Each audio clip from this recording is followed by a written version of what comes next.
Jacques-Joseph Tissot, a 19th century French painter, went through various phases in his career.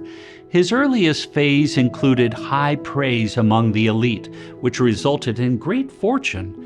And after the Franco-Prussian War and the death of his mistress, Tissot turned inward, offering paintings of ordinary women and men, mostly women, doing ordinary things.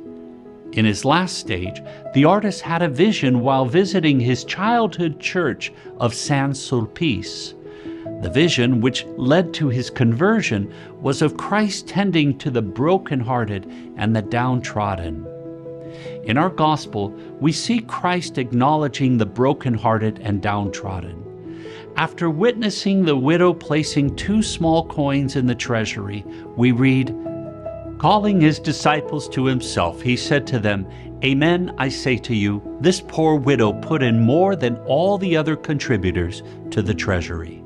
For they have all contributed from their surplus wealth, but she, from her poverty, has contributed all she had, her whole livelihood.'"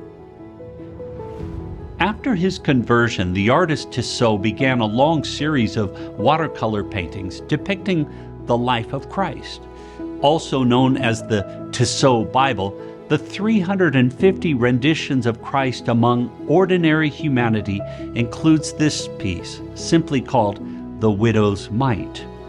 What strikes me about this painting is that Jesus has his eyes fixed not on the arrogant man who is offering his so-called want to the treasury, but to the woman who has just given her everything to the Lord and is now walking away with her head downcast and her face covered in shadow. I was also struck by the fact that the woman was holding a child.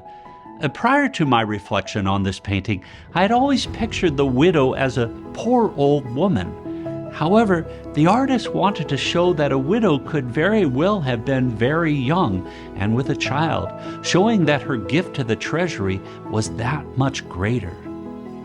As we reflected on last week's gospel of loving God with our whole heart, whole soul, whole strength, would we ever be able to love in the same way as this woman depicted by the artist Tissot?